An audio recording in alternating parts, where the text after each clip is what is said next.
Hi, good evening, everybody, and welcome to our May 4th, 2026, just a special meeting of council tonight.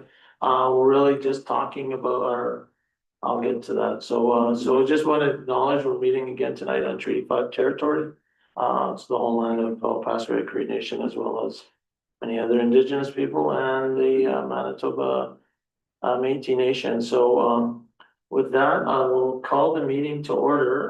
As I mentioned, tonight's just to have a discussion around wildfire preparedness and sort of see what's going on within our organization. So somebody should have the meeting to adopt the agenda. No additions. Move on myself, second by Councillor Allen. Resolve the agenda is adopted as presented. Everybody good with that? Call the question, all in favor? So we've got 7 tonight. 0 again. No, this one might thing. And again, all of our council is in attendance tonight. So as I mentioned, I just wanted to get a bit of an update from our CSO manager and our fire chief on sort of the activities that are going on wildfires and also some of the activities that are happening within the community around the community safety front. Over to you, chief. Okay. Thanks for meeting tonight. It'll be good to go over this with everyone. So.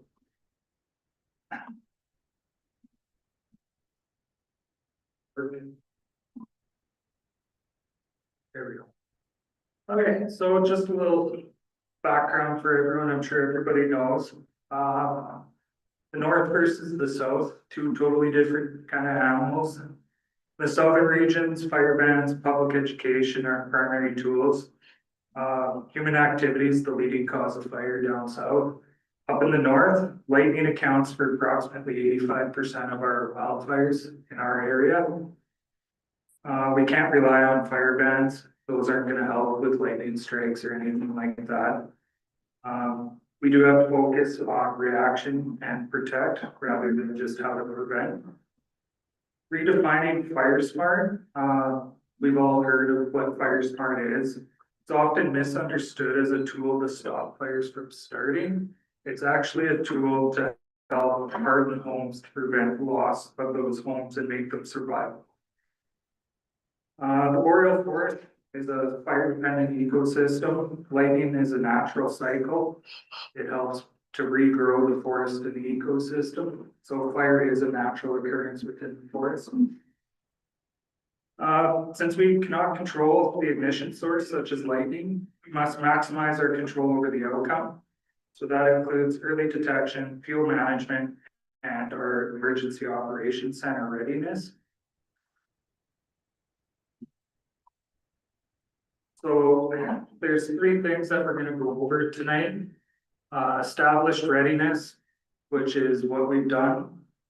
Proactive mitigation, what we plan on doing in the next couple of weeks, and then some critical challenges that we've identified.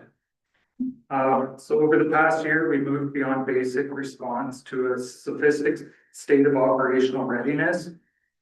We've updated our standard operating guidelines to align with modern wildland interface tactics.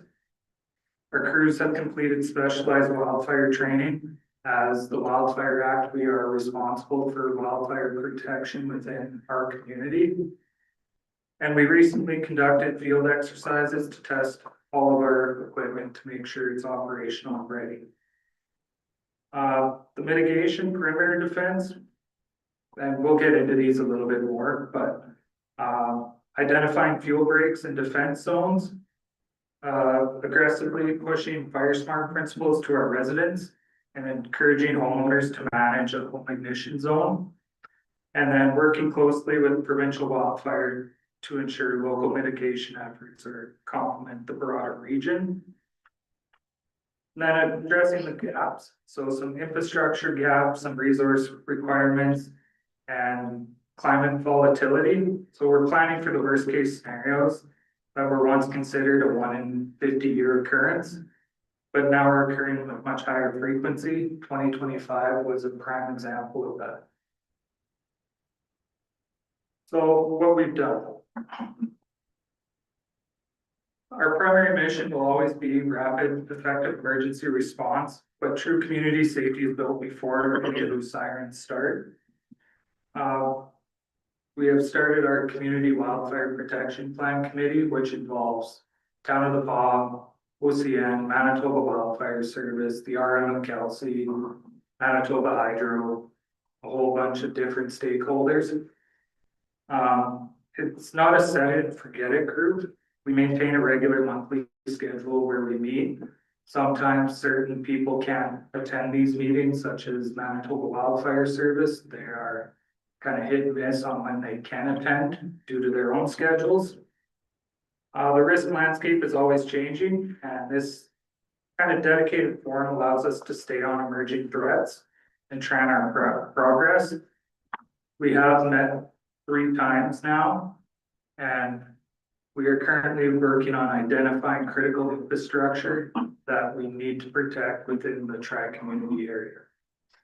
That is one of our main goals, is to protect that critical infrastructure in case something does happen. Our plans do have to be dynamic.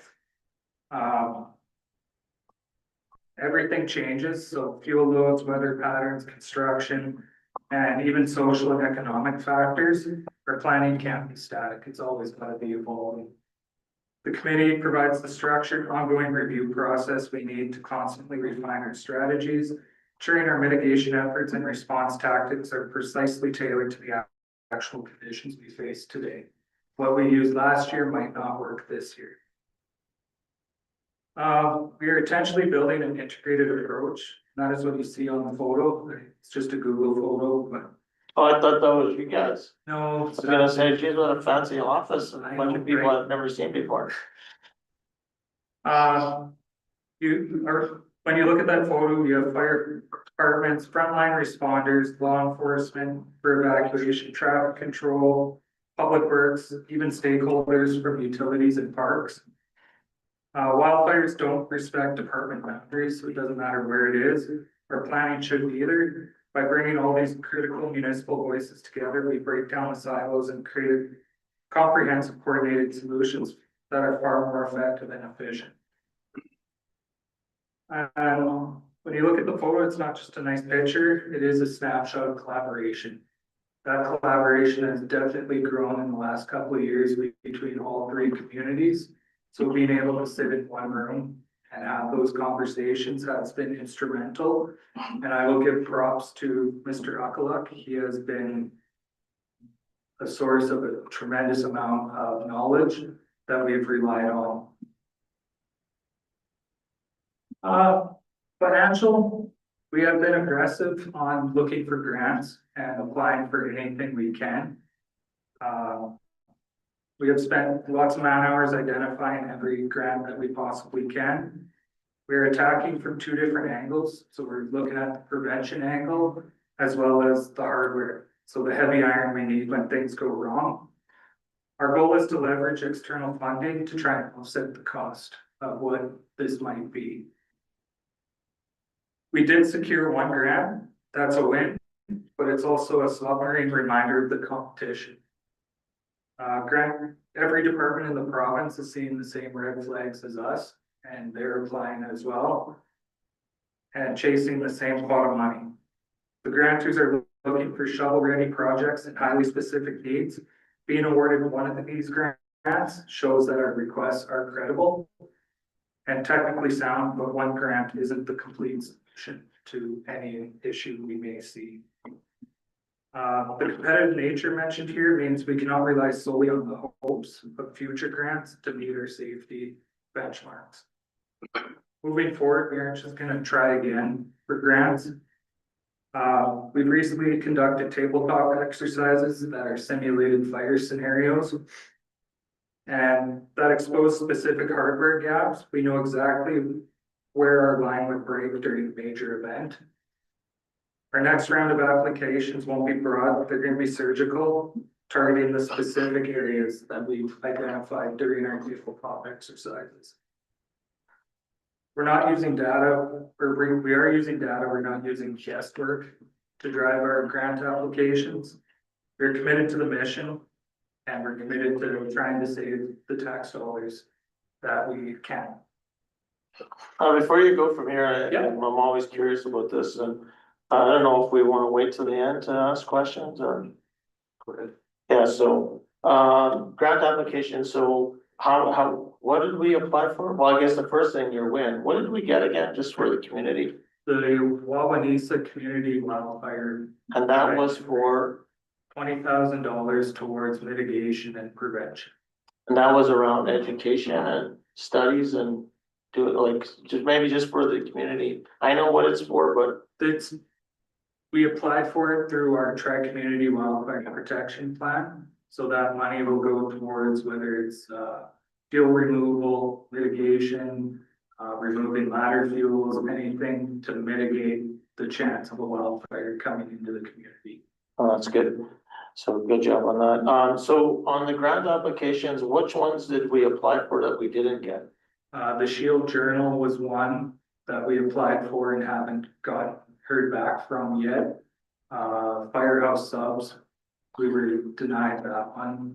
It would be good for us as council, I think, to get a list of those grants that we have applied for and that we've been declined, because then we can also use that in our discussions with other funding partners to show the work that you guys are doing, and that, you know, to make sure that the importance is for us as well. And, you know, I understand how they select grants, that, you know, we might be lower on the list because we're at a lower risk level.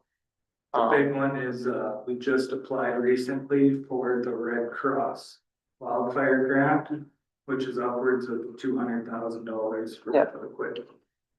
Yeah, so if we could, council could maybe get a list, of all the grants that were applied for with the dates, sort of what, just a one line or a couple of words what it's for. And then that way we can, we can sort of have that information in our back pockets as well. Yeah.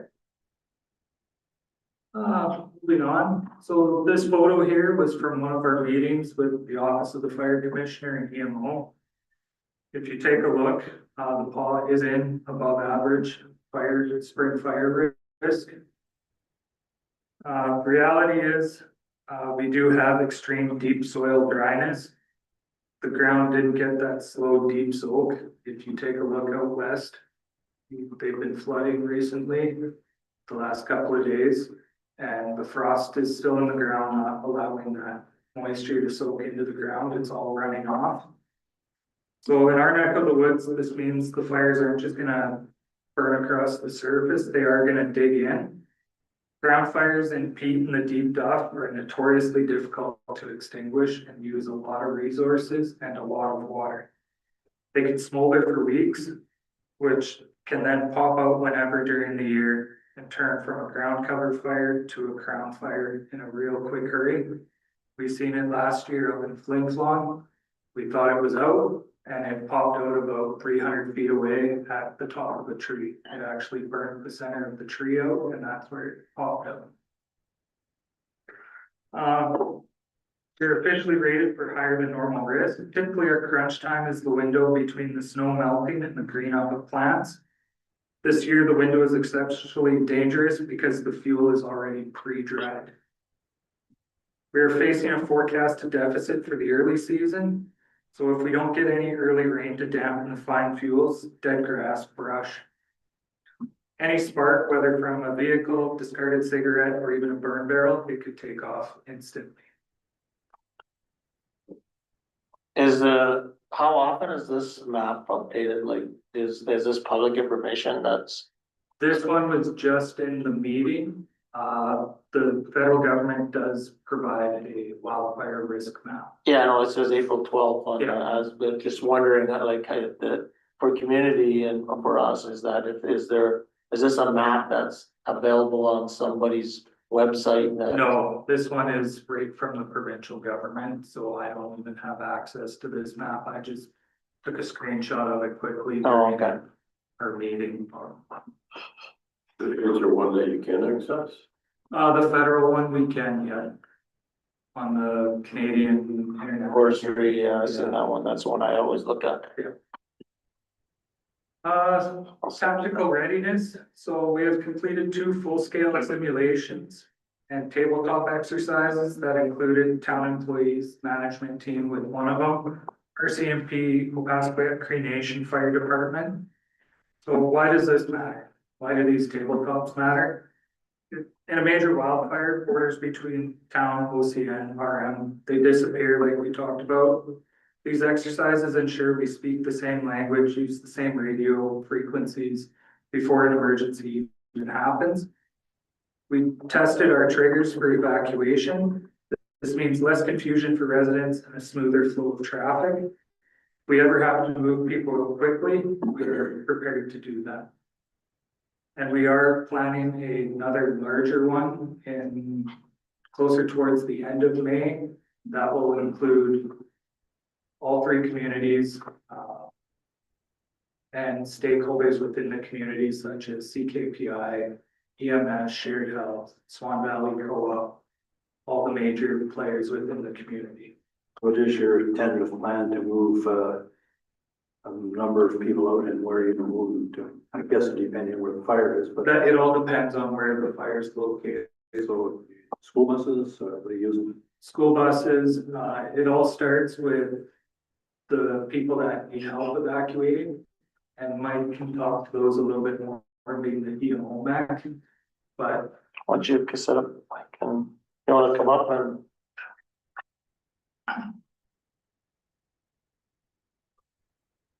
So I guess our plan is that we do have RCMP, we have several different companies in town, the buses, the Thompson buses, stuff like that, if necessarily needed. The big thing with all this is basically we got three communities we have to deal with, so collaborate with all three to get everything out. First will be the hospitals, old folks, home, stuff like that first, and then after that carries on with the town. So Kelsey School Division. Yeah. They've all been part of this, the work. Yes. Bus acquisition, the list of bus drivers and all that sort of. yeah, they will be involved in the major tabletop that includes everybody. Yeah. There's Frontier School Division as well. Yes. If need be, that's been another one. That will be under the Army Council, so they would have access to them because the Cranberry is covered under Army Council. But it's Frontier School Division, even though it's in the RMA Kelsey, it's Frontier School Division. You need to get hold of, not the RMA. Yeah, they'll actually will be to this, the huge tabletop we have. Okay. Yeah. Run up, so every pump, every hose, anything that we have has been mechanically vetted to make sure it's operational. That's standard procedure anyway with the fire department. Yeah, but we specifically focus on the month of April on our wildfire equipment to make sure it was operational and ready for use. We are waiting for a fire to find out a pump is seized. We know for 100% everything is working. How many sprinklers do you have like for putting on? We're gonna get into that. That's figured out for the session here. Direct engagement with the Office of the Fire Commissioner, Manitoba Wildfire Service, and Emergency Management Organization. We've had multiple meetings. I think I've sat in 7 or 8 different meetings with all these organizations. We've attended a meeting out in Clearwater with EMO, Parks Canada. And then we've talked with EMO about having our own in town here. We did offer the training at the Roy H. Johnson to kind of help identify how to fire smart your home for the community. I believe we had close to a dozen people there. So not a great turnout, but it was better than nobody showing up. So if we got to 6 people, that's better than nobody.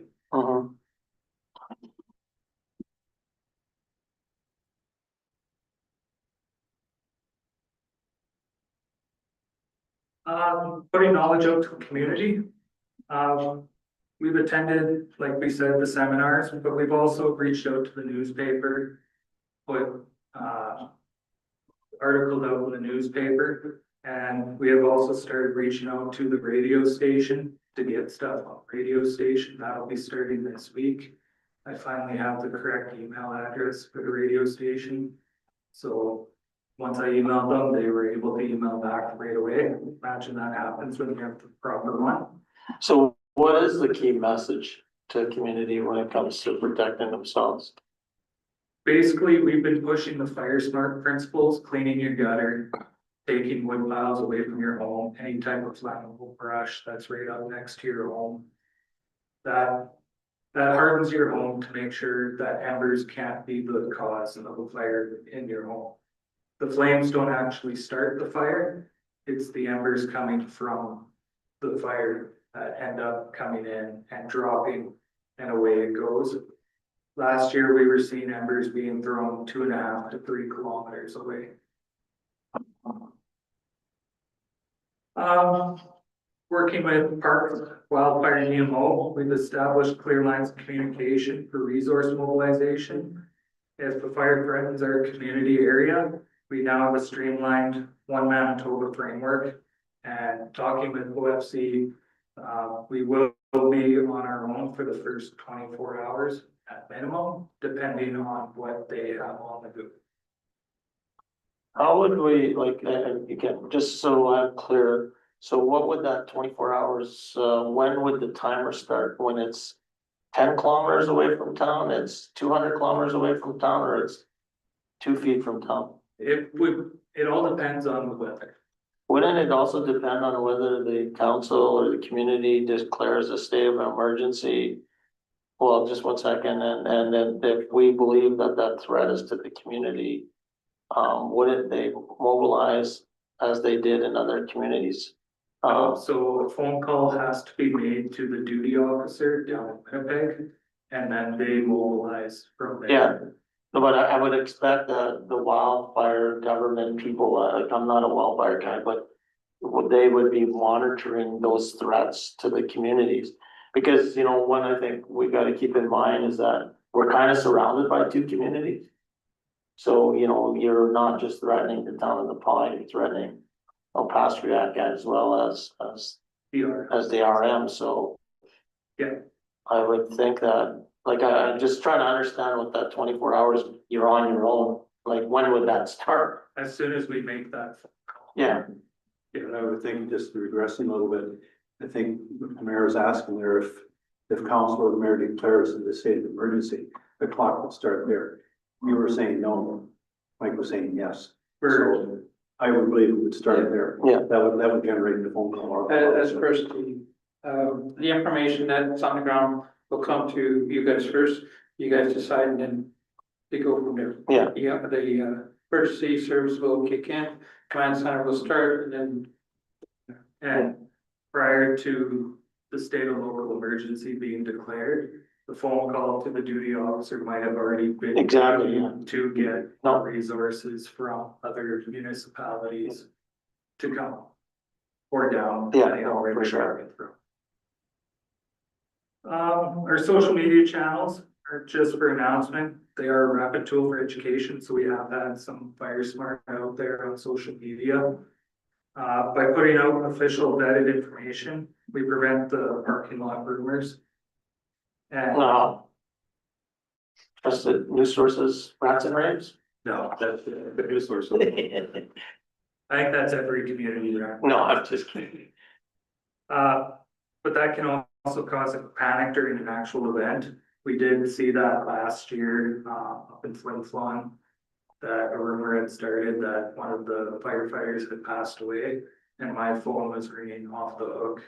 People wanting to know how their loved ones were doing, so we had to knock that down in a quick hurry.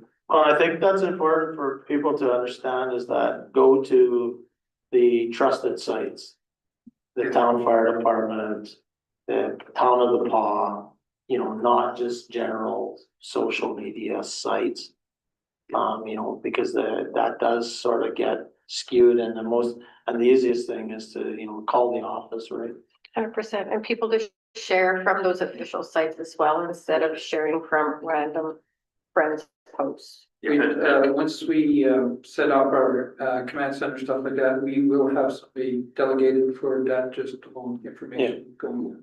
and consistency. Yeah. On, if you're gonna use social media as a newsworthy site, it needs to be consistent, so they know that that's a place to check. Yeah, exactly. Having a once a month post or every Yeah. once in a while, it doesn't become a site that Yeah. you trust, it just becomes general, so. Yeah. It would be good, Mike and I had a little conversation last week about using it just for messaging, they know they can rely on it. But, just the one major thing is that anything that goes out will be through the council and, Bolin, Yeah. approved first before Yeah. it goes out. Yeah, through the public information officer, through the command structure. So section 2, what we plan to do. So as the snowpack recedes, we enter that critical transition period. While the ground is currently damp, the shoulder season is when the previous year's dead fuels start to dry out rapidly. To stay ahead of the curve, we are pivoting from winter response to aggressive perimeter defense.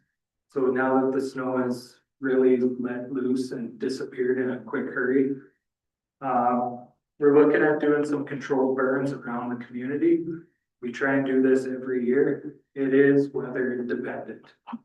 If the winds are over 15 kilometers an hour, we can't do any type of control burn. Or otherwise the province and conservation does get kind of mad at us. So You said you're working with the RM, so do you know if the RM is doing any control burns? I haven't heard, I've been getting quite a few burn permits come across my email. But that would be from the locals out there, and I guess burning their own brush and ditches. No, I was just thinking of Falcro Lake and there behind. Yeah. Young's Point there, that plant hasn't been farmed and it's dry. We've been asked Grass for fire. a couple of years to burn Halcro, and I'm super hesitant on that, because if it gets away on us, we're in trouble. I think they used to do it many years ago. Yeah. Yeah. So, but just Yeah. with traveling around the valley, I see, lot houses there. Yeah. So the burns, it's not a set it and forget it. Execution is dependent on moisture and wind direction. So we look at the relative humidity that day to make sure it's at a certain relative humidity, and also the wind. Like we said, we want the smoke to block away from residential areas, but we also want the fire line to remain manageable and not take off on us. So that we end up with bigger problems further down the line. So when you look at it here, the riverfront and west flank will be burning along the river. We always seem to have issues down by the river, and that's kind of a good spot for new members to learn how to control a grass fire. Because if it comes up, you hit it up at the top and it can't go past the river. So that's kind of our starting point. But it also creates a buffer that if a fire starts on the north side of town and jumps the river, it can't get into town. The airport, there's some significant block highlighted there. That's a defensible space, especially out at Grace Lake, being that's where Manitoba Wildfire Service operates.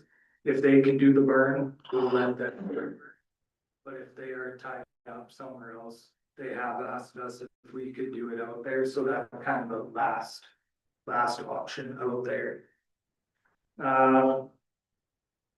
Another area is near the industrial and utility sectors, behind the concrete plant. We do have some issues, and we have in the past, intentionally set fires happening in behind there. So we want to eliminate those. So by burning now, we take advantage of the ground moisture and cooler spring temperatures, which then keeps the fire at a lower rank, keeps it as a rank 1 fire. We did look at maybe doing something along the walking path. That right now is a no-go. We took a look and immediately walked away and said that's not happening. It will turn into a nightmare in a really quick hurry. So Why?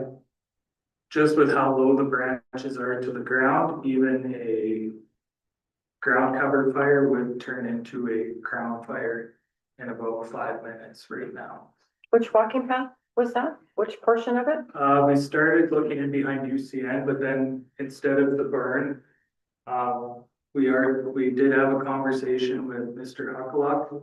And we had conversations with Sam about removal of the trees that were pushed down there. So he's currently working on getting those chipped and taken out of there. Because right now they're kind of pushed up against the crowns of the trees. So if a fire does start in there, it will climb the dead trees right to the crown and take off immediately. So I'm waiting on a timeline, but he said within the next week or so, those should be chipped and removed. Did you have some?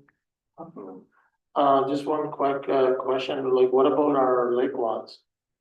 Do we Lake do lots? anything out there? We could, it's tougher to deploy a bunch of resources out there to control it. And I know it's a town land for sure. When we were out there for the Clearwater presentation, me and Mike kind of drove around and looked. It's not terrible for ground cover fires. If it comes in there, it will be more of a crown fire that we can't do anything if it's a crown, and it probably would have started from further away outside of town jurisdiction. And there's only really two areas. It's gonna either come from the east or the west. Yeah, and on either side of that is parks.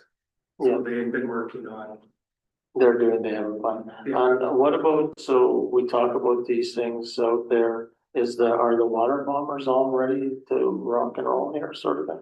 I don't even think they're here yet. We were just out at the airport yesterday and I didn't see them out at the airport. So, but, and again, Clearwater's still frozen, so bombers don't have. any- Yeah, that's right, yeah, Pick up. I guess we're not about that, or at least a month away from The that. river broke up, but I Yeah. know they don't like using the river either. Yeah, last year we got lucky that Grace Lake opened up early and the Albert. Yeah. And the bombers could pick up from there. So when did they start rolling in here? Usually it's around the long weekend. Okay, That's all under a contract. The pilots and the maintenance are all yeah, under contract with the province. They don't have anything. They did purchase, I heard they purchased a couple of new bombers. But they won't be here until 2030 yeah, due to Europe doing Yeah. a huge purchase of water bombers. They found out these are the best bombers in the world, so they made a huge purchase that tied up the company till 2030, so. So are you able to use any of the Walden Ace money to clean up the walking path area? Yeah, You said mitigation, so. yeah, it's a good idea. yeah, that was the plan with that money was, Yeah, I biked through there yesterday, it was Mhm. not good. so the next thing we're planning on doing, and it was talked about a couple of weeks ago with the membership. We're gonna start doing some door to door and high risk areas to do fire smart assessments. So we're gonna start on the south end of town and around that UCN area. And just conduct direct on-site assessments to speak one-on-one with the residents and point out what might be a vulnerability with their home. Every home is different, so we're gonna give them a specific mitigation plan to try and prevent and to harden their homes. So we'll focus on zone 1, which is the non-combustible zone. So we're looking for anything that can carry fire directly to the siding or under the deck. So dry leaves, mulch, stored firewood. And that's 0 to 1.5 meters from the home. 1.5 to 10 meters, we're gonna look at fuel management. Be advising residents on thinning out trees, pruning low hanging branches, and keeping grass cut below 10 centimeters to slow down the fire's approach. And then educate the public on high impact, low cost fixes that can save homes. Our teams will be looking at vent protection, so ensuring your external vents are covered with non-combustible screens to prevent embers from entering your attic space or even into your home through an open window. Gutter maintenance, reminding residents that a gutter full of dry needles is essentially a fuse. And hazardous storage, trying to move propane tanks and firewood piles away from the primary residence. So in speaking to that, Byron, when you say the south end of town, so where there's trees and all of that, like that's not the property owner's property, that's town of Paw's property. Yeah. So are you suggesting that the homeowners contact town of Paw and ask if they can start making the forest? No, just on their property. Okay, because like in the south end of town, there's not, like the trees aren't there unless it's town of Paw's property. If they have a tree in their backyard and the branches It's are the right to the general tree, ground. not the forest Yeah. part of it. Okay, Yeah. okay. We're gonna continue our training, so most of our paid on call members are locals with full-time jobs. But we're gonna standardize their wildland urban interface training. Our deputy was a former instructor for Wildfire, so he's gonna focus on giving that training to them, which goes above and beyond what they've already gotten for training. The goal is by mid-May, 100% of our active members is gonna be certified in basic wildland urban interface prioritization. That means they can look at a home and instantly determine if it's defensibility based on fire smart principles, ensuring we don't waste precious time on high risk, low reward saves when all these minutes count. We're How also big of an looking- area would we be sort of thinking is a high risk area? Definitely, the south end of town is a high risk, as trailers and mobile homes are basically matchsticks waiting to go up.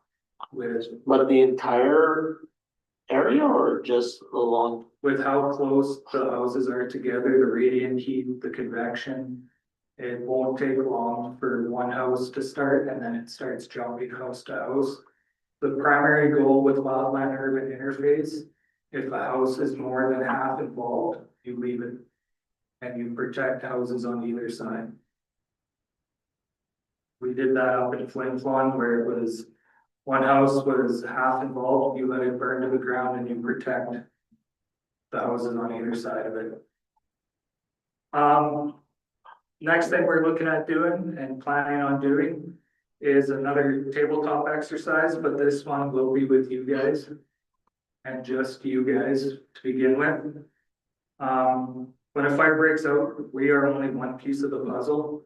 Council must be ready to activate the Emergency Operations Center. So we just want to do a tabletop exercise on that. Can't remember the exact date, but I will forward it to Bola to provide to you guys a date and time. It will probably be in the evening, maybe a half hour to do this tabletop exercise. Nothing too long, we don't want to get into too many details. We are testing your firefighting skills, we are testing communication channels, decision-making speed, and the logistics of moving people safely out of harm's way. And then hardening the perimeter, so training our staff on putting up sprinklers if we have access to them. That image isn't just for show, it's a primary defense strategy for critical infrastructure. Sprinkler systems create a humidity dome that can prevent the structure from igniting, even as the head of the fire passes over. We're going to be conducting hands-on training for all members on the rapid deployment of these kits. We want our crews to be able to set and forget these systems on high-value units. So that would include lift stations, because if a lift station goes down or burns, now we have a secondary issue of sewer backing up into people's homes. So you're talking about sprinklers now, so what do you have in stock that we own and what have you already ordered to rent from the province for this season coming? You cannot rent from the province. So how many have you bought? We are looking at. We can, like Flin Flon is currently renting 2 trailers from a company in Alberta at a cost of $95,000 each for 5 years. The purchase of those trailers is $315,000 outright. So a sprinkler is what, $350? Around that, depending on the sprinkler, and those trailers protect 190 homes. And setup time for that would be You can do a home in about 5 minutes. sprinklers on the roof. Yeah. But you can't. We did it in Rocky Lake last year. 5 minutes? Yeah. If you have 7 guys out there, yeah. Yeah, And each, 2 sprinklers run off one pump. You're not going to the town water system for these, are you running for off hydrants or? it depends on the location in the town. If it's, you know, downtown where we're too far from a static water source, we might have to use the hydrants. If we're close to the pond and behind snack land or So if sprinklers are say around 350 each, and then you need the hose as well. So for one home, depending on the size of the home, I realize, a couple of sprinklers, the hose. So have you ordered any yet? I know you've got some of the presentation here, but rather than spending $200,000 or $300,000 or getting one of these trailers, what have you done after learning what was done in Flintlock? Like, do we have any sprinklers? we have some, yes. And Wildfire does have their cache at their warehouse. The only downfall to Manitoba Wildfire Service is that they are responsible for the whole province. That cache isn't just for this area. Right. It can be deployed anywhere in the province of Manitoba. We ran into that last year. So I'm currently waiting on a couple of prices on some, not large trailer kits. They are smaller kits. I got one price so far for, I believe it was 7 sprinklers, not including hoses or pumps. It's about $2,500 for, I think, yeah, 7 sprinklers in that kit. And that's the balance. Grace Lake, if they don't have any of those. They, Yeah, they do. Grace Lake, like Wildfire, yeah, but They have sprinklers. again, we ran into the issue last year that there's a fire elsewhere. Well, there was 2 fires. The problem with, I think, last year too, maybe Councilor Manish can share, like, the big issue too last year was there's a big fire down south. Yeah. And there's a big fire in the north, which is unusual, and they were spread too thin, just not enough services. Yeah. You know, I don't So know, how many sprinklers do we have on hand? How many properties could we protect right now today if we had a wildfire season? We can currently protect at most 4. And you're talking now about ordering more? We've looked and we have talked with Lawrence, we have talked with OCN. We are looking for the grants. That's the big one, because the cost is The grant significant. season and our purchasing is now lost. Fire season is gonna be over before we have any of that equipment. This all started Jan. Right. wouldn't it be beneficial, this is what I try to, we talk about, we're all sort of together, we're one community. Wouldn't it be good to apply for these grants jointly and invest in this equipment jointly? So that, you know, because we're only gonna need to do one perimeter. You know what I mean? Like the likelihood that we're circled of, we're gonna have, all completely surrounded, that we have to put sprinklers around the entire town is probably pretty low. Their own cash here. And we have a cache because we do have to rely on Wildfire. It is still sort of their responsibility to provide some of that support systems. It's not? So what is their responsibility then? Their responsibility is Crown Land.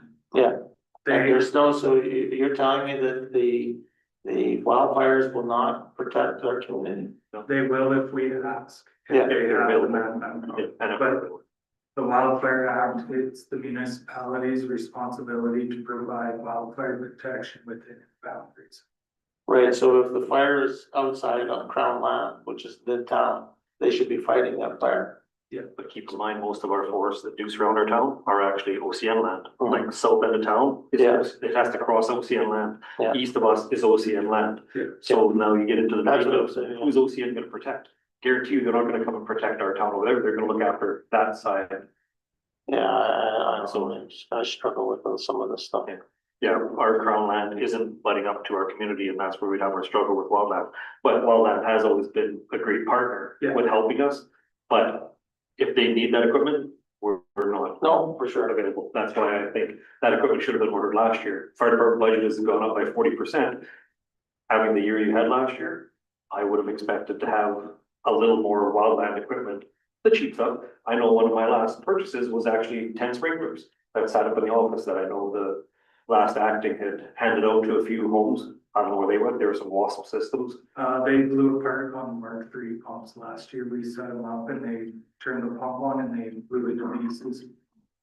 So they couldn't handle the pressure from the Mark IIIs. So I had that guy reach out to me this year. We actually met with him last week, and I told him that the pumps we have, they don't work well. They might work good for a trash pump, but not a wildfire pump. They can't handle that. And he was surprised to hear that until I showed him pictures of it, and he went, "Oh, okay." So does OCN have any equipment?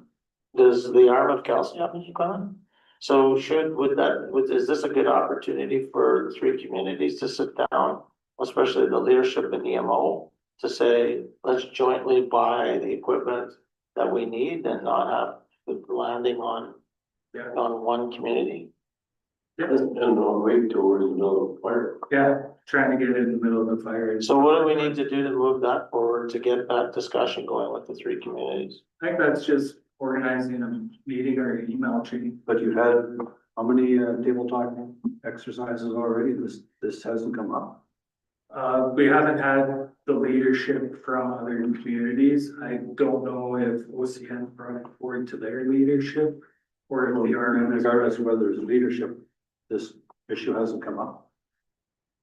We've had conversations with OCN about it because there is multiple grants out there for OCN to be able to get.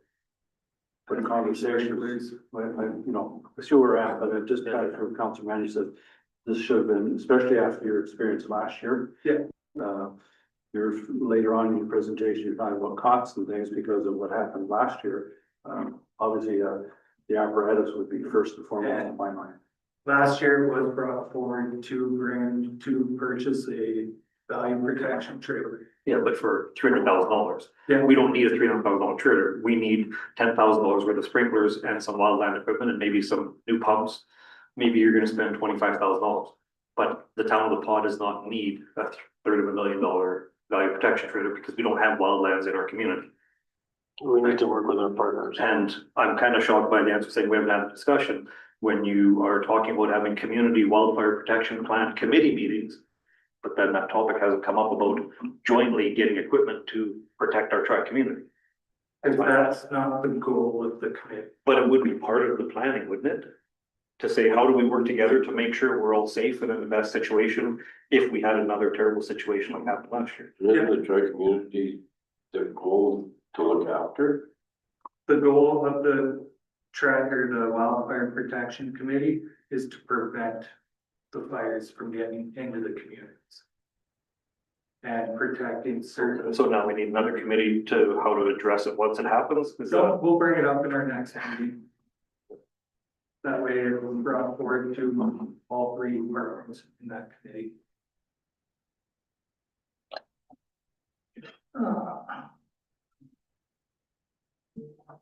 Just an idea, but I'm thinking, if you have the sprinkler systems and you put them up on the houses on the outskirts of the areas, it's fire coming in from that direction.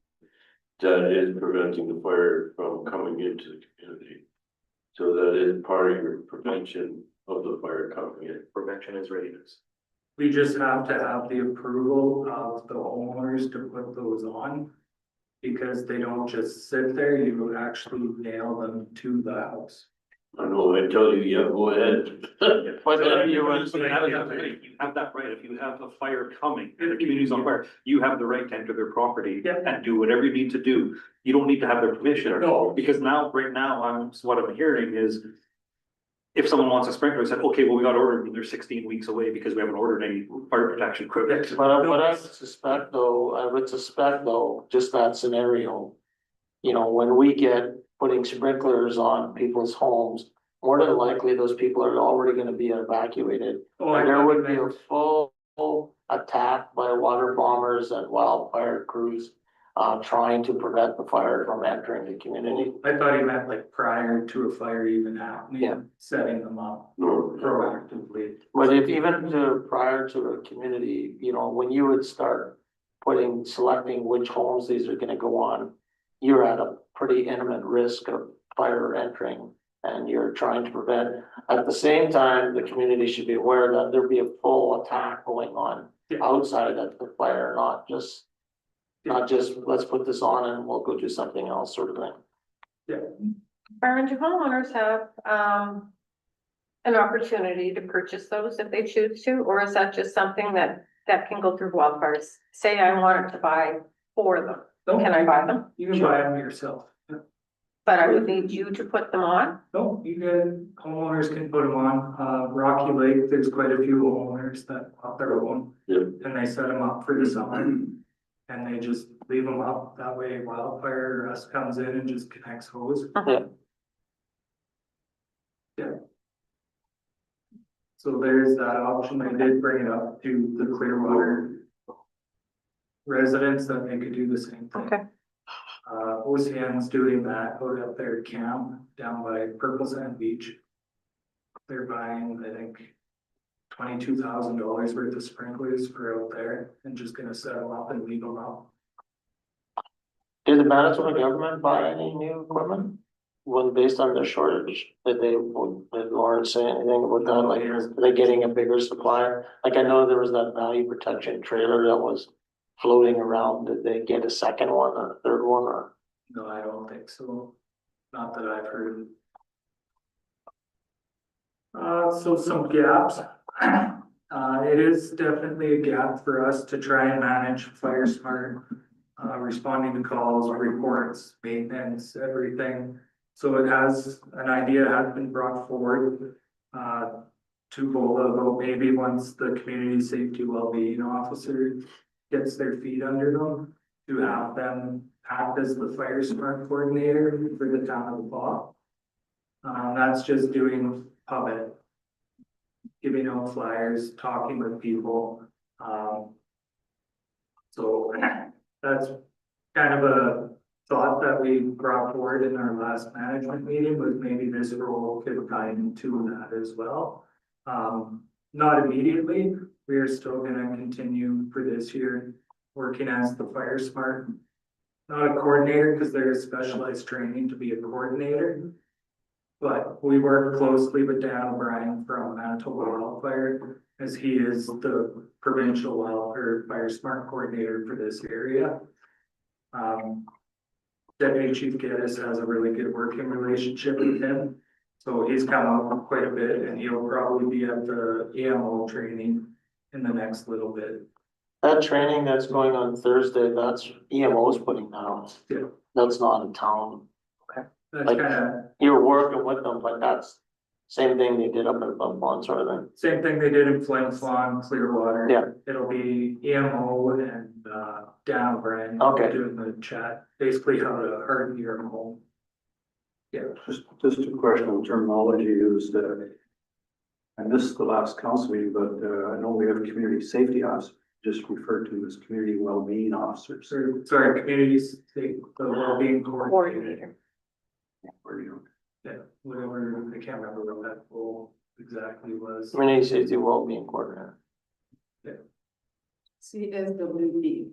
Citizen Working. Okay, yeah. We kind of talked about this already, the sprinklers. Again. There's the thought process from the community that Manitoba Wildfire Service will provide us the equipment. That's, again, we can't rely strictly on Manitoba Wildfire Service, because they are responsible for the whole province, not just our area. The first week up in Flin Flon, there was no sprinklers, they were all down in Lactobani. So there's kind of a breakdown of the trailer that Flin Flon has. So Flin Flon has 2 of these.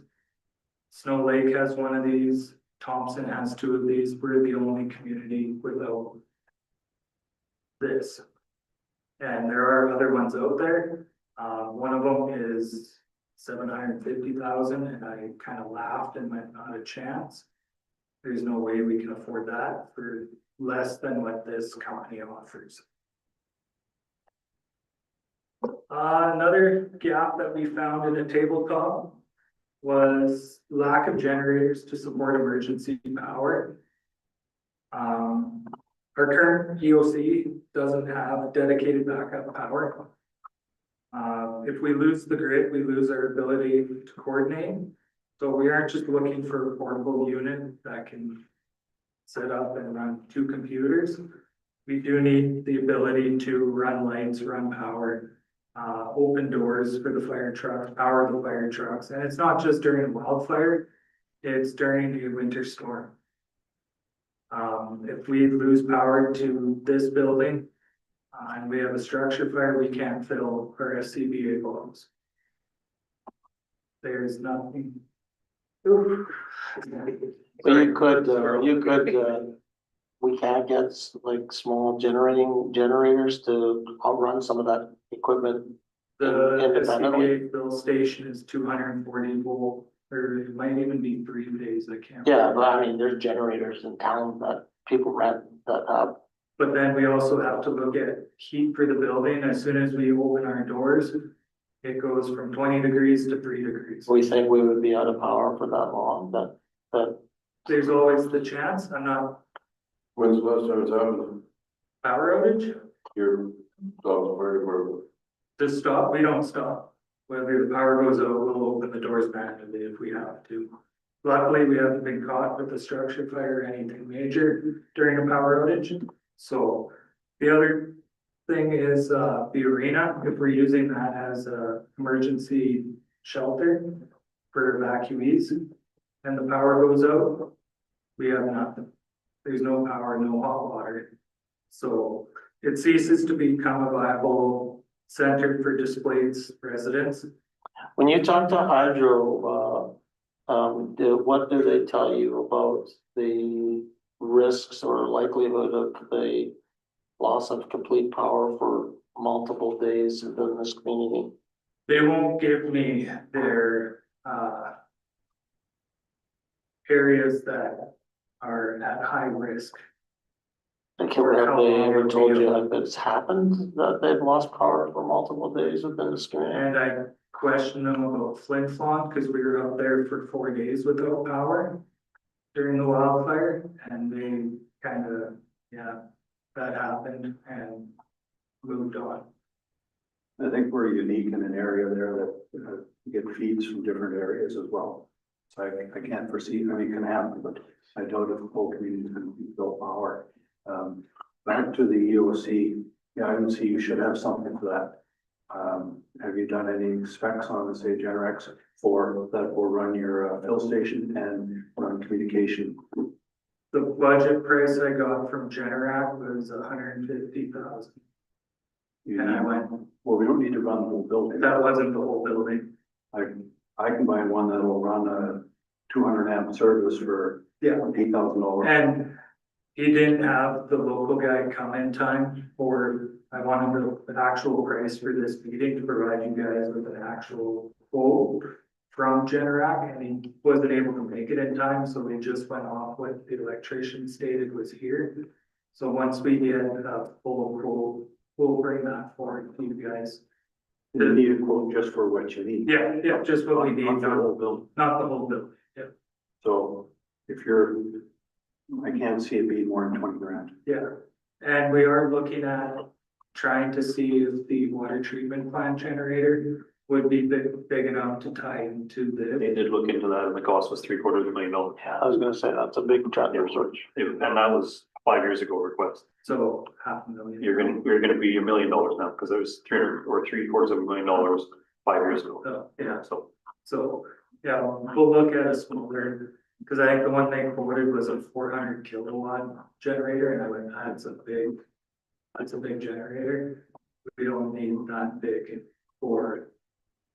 some outlets, some lights. Do we have a list of critical equipment that we would need to maintain power on there?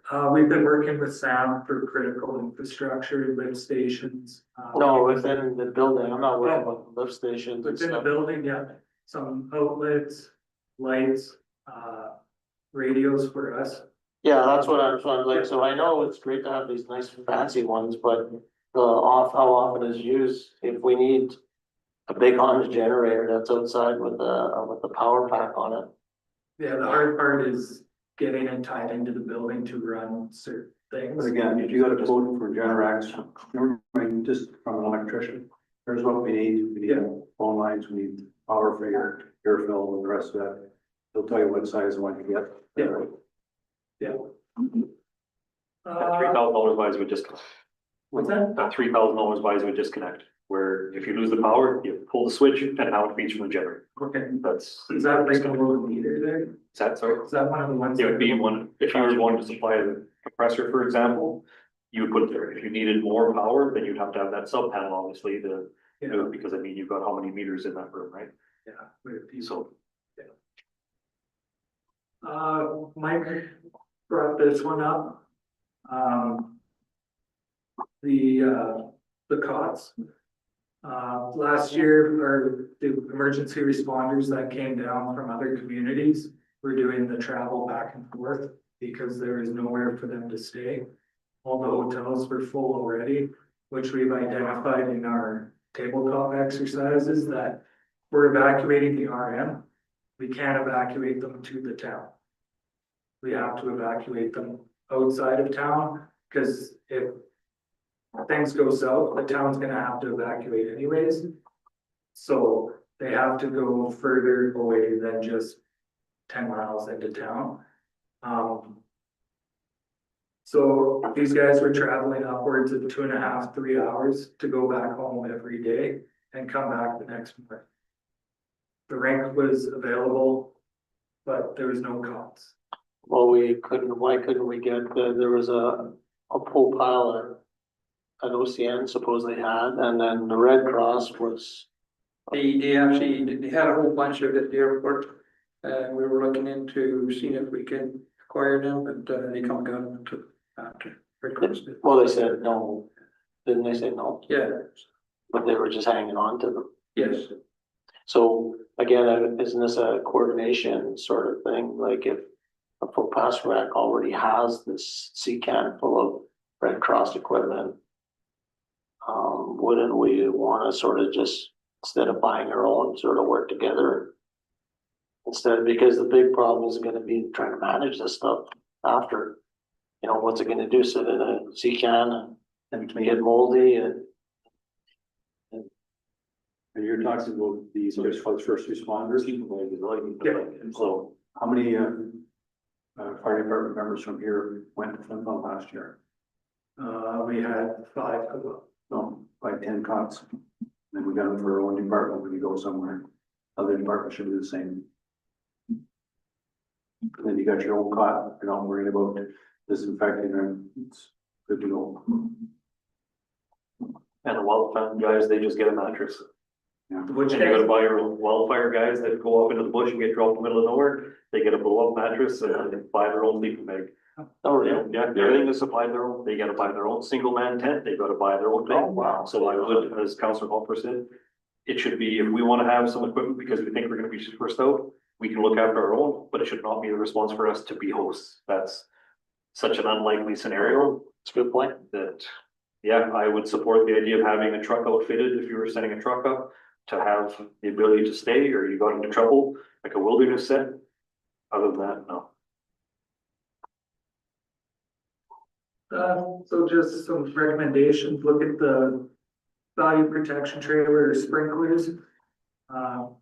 Instead of the 100 cots, we'll look at, 10 or 20, something like that. Funding for backup power for the EOC only for specific things, nothing, not the whole building. We'll bring forward to you guys. And then review of fire smart coordinators and community safety well-being. Is that correct? Will? I think that's, should be clarified that to support communication, not a position. Yeah, not full time, it would just be. Support on communication, to relieve you guys. Yeah. So right now, you guys don't have the capacity to do that, or you do? It's hard when we're looking after the emergency response, fire inspections, investigations, maintenance on the trucks, daily administrative duties, training, everything like that. We are getting some information out and we are gonna focus more on the fire smart portion of it. It's just managing time. And with all the roles piled together, if we focus solely on one area, we end up lacking on another. Or if we try and get just the paid on calls to do it, we're paying them to come in and do it. So this person that would be there for a period of time would just be during an emergency? It would be whenever they have time during their current role. And I would say that's what you do, whenever you have time, you and the deputy, that's do it. There's gotta be some time. We have seasons in our community, right? Yeah. As you know, for the past month and a half, you've probably been already thinking about wildland. Come next fall, you're gonna be thinking about MVAs, those kinds of things, right? We have seasons. So what is stopping the pub ed when it's just, say, you and the deputy, for example, and even CSOs that are an officer with the fire department? When you're doing pub ed, it's just changing of the message based on the season. To have another coordinator for a wildfire season that lasts a month in the town of Waugh, and even then, it's not even in our community, it's actually the outsides of our community, doesn't make any sense to me at all. That's just part of general pub ed. Getting into the schools, getting into the public, old folks homes, things like that. It's just a message changing of the season.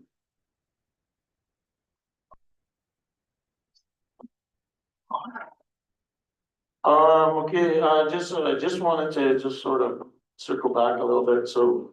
I think that partnership, we really need to sort of work through that, because I think there's great opportunities, and like you said, there is some gaps, but. I think this is a sort of a shared responsibility sort of program that, maybe if we all sign off on the application, or we all do the right things, we might be able to close some of those things. The other question I had is just so I'm clear, so the Office of the Fire Commission. So when they just call and say, hey, I need 5 guys to go to Snow Lake. How does that process work? I just wasn't sure. They'll send out an email requesting municipal fire assistance to every fire chief, deputy fire chief. Last year was just to the fire service. This year they've changed it to where they're sending it to the CAOs as well. So who makes the call? Is this a choice of a municipality, or is it a demand that you have no choice? It's a request for assistance. So It's we voluntary. always say, Okay, now that's what I wasn't sure, because I thought last year they were saying it was a mandatory thing. no, never meant. Okay. And you make that determination based on what's going on. Yeah. Consent. Yeah, we usually throw it out on the chat, to the fire department chat, see how many people are around to respond. And if it's minimal, it's sorry, we can't. We were asked to go to Lactawani last year, and our guys said, I'm gonna take off. We had, I think, 12 guys or 15 guys in towns, but I just said, no, I'm sorry, we don't have the manpower. How long did our guys end up going to Pegasus? Yeah, that's what I was gonna ask. 4 days. That's good. Good on that. Who was that? 2 of our newer members, Names though? Faith and Kale. Faith Yeah. and Kale. Oh, good for them. No. Well done. The help sandbag for 4 days, so. Any other questions for Byron? What about any questions for Mike on any of maybe Mike, you can give us an update on sort of what trends you're seeing in the community with regards to community safety? Any sort of gaps? Right now, we have a lot of new faces coming into town. Again, like I said, we were talking in our meeting today, from outer communities coming back in. Just, we're gonna keep going until we can hopefully, they go back to their own communities. Do you want to share with council the scheduling changes and all the improvements that the department has made since we changed the time? Okay, yeah, we changed the schedule from doing a 3 on 4, or sorry, 4 on 3 off. Now we're doing 7 days or 6 or 5 days a week at 8 or 7.5 hours per days. They work from Tuesday to Saturday. So they're coming part of the weekend now. Hopefully coming up here, we're planning on getting out more walking community, downtown area mostly. At the time, doing a lot of different things, coming up. So with that, so with your foot patrols downtown, will your CSO officers be doing a community census as to how many people are actually downtown? And will they also be asking people if they need assistance in any way? Like, I'm just kind of wondering, like, what is your foot patrol going to entail? Well, it's the same thing as we're doing now, just interacting with the community, the members or the streetwalkers, or you want to call them, or homeless, or People. the transit people. They talk with them, ask them, you know, we do talk to them quite a bit, ask them, you know, if you need help, what can we do to help you? Give them, try to get some programs that you want to go to. Other things we ask them are like, where you from? Where you guys come from, and stuff like that. Sometimes we'll ask like, hey, you guys, how long you staying in town, stuff like that. So are they Sometimes people answer, documenting those sometimes they'll conversations just as well? still sort of. Are they documenting their conversations so that They do, yes. in case other organizations are looking for information as to somebody new? Yes. And encampments, how are we with encampments? Encampments right now, there's a few that we've been told been around. We're gonna be this week going actually out there now. We can get out because of the snow, making out and see where they're at, where they're located, how big they are. And we will collaborate with the RCP too. They usually have one member goes for saving nuisance. So why would you wait until the snow's gone? I'm assuming they can get out there with the snow, there's no. I don't. You said they weren't Usually, active. You said they weren't active though, the camps. Right? Right now, we didn't see any, we do a lot of checks around our landfill, that's where mostly our big ones were. We see no, activity in the snow going in and out there last little bit, so. So is there no encampments active during the winter? I don't know exactly encampments, like they move along lots, like they go from one spot and they'll go somewhere else. So we're just checking the main ones that we noticed last year where you're at. You're making behind the population. They're actually the population, the owner of that land, up down where they used to call Little Bahamas, it's all got it out there now. We didn't see any activity there yet, so. There's still a small amount, but you can see right down through the trees right now, so. Councilor Robert, did you have something? Just, how many people did you lodge last month for public misbehavior?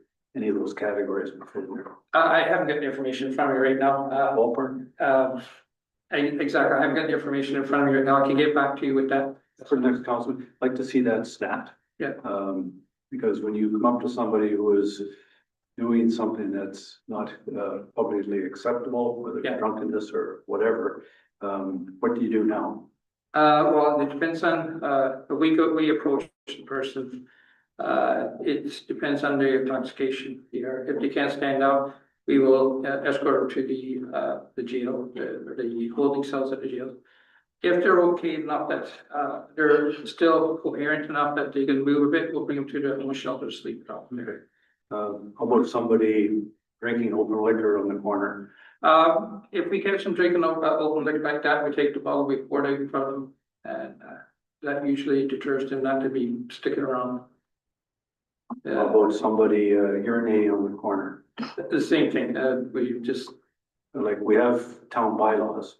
I don't expect that any of these individuals are gonna pay a fine. But in my opinion, if you got open liquor, if they're standing downtown, there's a group of you passing around, you take one of them, lodge them. Doesn't cost us any money. There's guards on there 24 hours at the RCP. They've got this all. Pretty soon, the individuals are gonna see you coming and they're gonna go somewhere else because they know one of them or two or three of them are gonna get pulled off the street for a day. In the wintertime, they probably like that. Summertime, maybe not so much.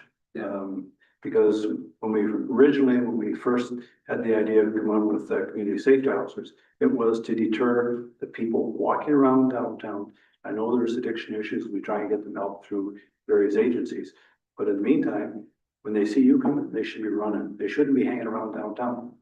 When you drive by, that's not gonna do it. But if you're walking, somebody's in the truck, okay, goodbye, pick up buddy here. And so next meeting, if you wouldn't mind, I'd like to see how many people were actually lodged. Yeah, that's for sure. Every month I have those stats that put in my monthly reports. And lodge them for what the reason was. And again, not expecting us to take them to court to try and collect a fine, but if they're off the street, goal accomplished.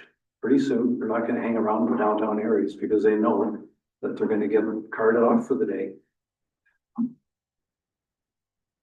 Any questions, guys? Do you want to like share the walking patrol that you guys are planning to do? So instead of driving around? I just Well, explained yeah, that just already. I said, we're gonna be walking around with, hopefully during the daytime, if you need a truck to lodge somebody or pick somebody up, I will go with the truck and then meet them where they're at and go from there. Be careful now. Be so careful, because they're popping up everywhere. Yeah. I'm on that back lane, I got cameras in both my buildings, inside, outside, all the way down the lane. And I'm seeing people get beat up and pull the RCMP in a half hour before they get there at least. And I watched one guy knock a guy down to the ground, kick him in the face, and then 4 girls come over and finish him off, beat him for a while. RCMP eventually showed up and got the footage out by cameras and stuff. But he's still out wandering around. I seen him yesterday.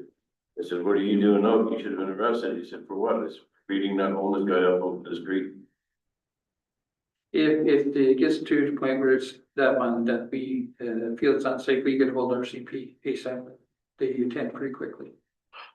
Yeah, that's important, for all of our community members is call the RCMP. Yeah. On everything, whether they're gonna respond or not. It's always the best thing to do, and the most important thing to do is just call the RCMP. Is there anything else? Okay, motion to adjourn. Just Mel, just make a comment. We hear on social media or see on social media, people talking about council not looking after the downtown area and the people walking around. The homeless issues, the drug issues, the needle issues and all of that. What are we doing? Obviously, we're doing a lot. We're Yes. spending a lot of money on. Yeah. I was in Montreal last week, right downtown. We've got a really good downtown. This was right downtown by the Bell Center. There's people laying around and there's tents and there's bottles and there's everything. And that city is like relatively clean and population is like 4 million. But the problem is everywhere. We're doing our best. We keep trying to improve on that. So, keep doing what you're doing and we learn as we go along, but we're putting all kinds of resources and money into this. And quite often the issues are landed in our community from other communities and it's not local issues. So, Yeah, Yes. I'll just echo a couple of things. I wasn't gonna bring that up, but the thing is that, again, what we said earlier, trusted news sources are not just social media sites as one thing. And if it was easy, it would be fixed all across Canada, all across North America. We have major issues with drugs and addictions all across Canada, not just in the pot. And it is not about us not following the procedure. It's not about us not having big enough whatever it could be to make a change. We're doing what we can to help people get help. And we don't have the authority as much as people think to just kick somebody out of town. It doesn't work that way. And so I don't, it's a longer discussion and I hope people get help that they deserve. And, one of the things that, we talked about is, we talk about enforcement is important, but also making that connection to people to get them, so maybe they can get some help. And that's the stuff that I know this council's been very active on, is about ensuring that we have the proper resources in the communities. Not just our community, but from the communities where people come from, so they can get help. So they can get the supports they need, so that they don't have to travel to get help. And that's what's missing. And we talk about it all the time. We talk about, we can't go from step one to step four in one leap. And a lot of those social services are missing in all of these communities. And, we've got, we talk about, I know council manager brings up harm reduction, same as harm reduction. Harm reduction, I think we all agree, is an important step. But it can't be done by itself. And the way you're doing it can't be just done that way. It requires a bunch of other support systems around that are missing. And this is what we're advocating for. So I don't think this council is hard set against harm reduction should be gone. What we're saying is it doesn't work the way you're doing it, though. It needs a lot more support systems in it to make it effective. Yeah. So, It does work. It does work. People are staying alive, and that's the whole point of harm reduction, is for people to stay alive. and yeah, so we're off topic, so guys, so, we'll close this up today, but. Just got one more thing to say before, sorry. I was talking with one of the councilors here, and yes, we need to get out more information about what we're doing. For the community to recognize that, yes, we are doing something, the council's doing something, and it's a big thing. It's not being ignored. Motion to adjourn. Councillor,